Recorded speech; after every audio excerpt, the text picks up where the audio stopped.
Welcome back to the J.R. Mitchell Report. It's Tuesday. That means it's time to talk money with Marion. Marion Syverson here. I can't even speak. How are you, Marion? I am awesome. It's a Tuesday. It feels a whole lot more like fall. Hard to believe we're a week and a half away from Thanksgiving. Yeah.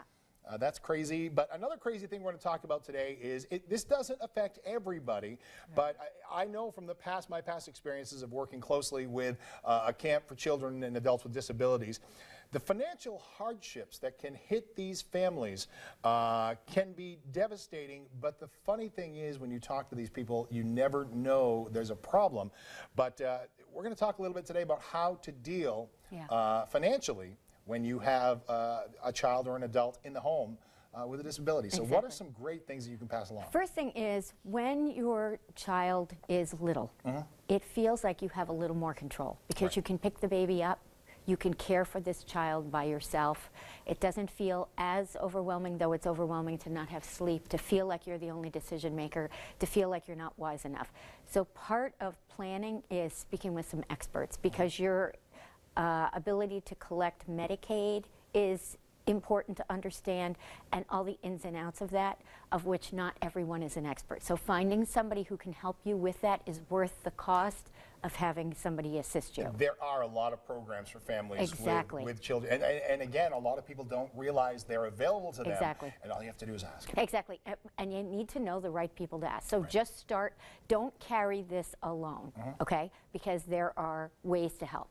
The next phase is as the child is into adulthood. Now, things are a little more complicated. You can't toilet the child the same way because the child is turning into an adult. If you have a female, there are other things that you have to consider. So it starts to get more complicated. Once again, it's important to talk to the experts that you can, and it's important to do what you can to take care of your finances, because this is going to impact this child when you are not here anymore. So starting to plan with 3 people in mind, you, your partner, and your baby, is important, because when you retire, it's not just you. The third thing is next steps. You might be wanting, and you need to talk to an expert, to have a special needs trust.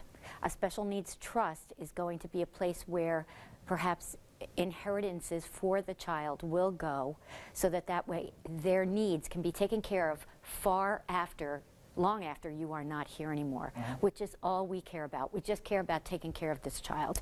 And we know all of their lives, no matter what kind of a kid you have, no matter what their status is mentally or physically, all you think about is that kid and how they're doing. So it's just an extension of this to make sure that their financial needs, as far as it lies with you, are cared for.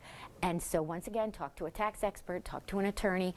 I know that costs money, but that is money well spent if you can help make the environment for your baby the very best you can, because they're depending on you. And a big thing to remember through this all is, you may feel it sometimes, but you are never, ever alone. There's always somebody there with the answers or with the guidance to be able to help you through anything. You just need to say that you're having trouble, and people will help. All right, Marion, thank you so much. Thanks, People JR. want further information, how do they contact you? NoramBegaFinancial.com. All right, if you need assistance, by all means, get a hold of Marion, and we'll be back with more of the J.R. Mitchell Report right after this.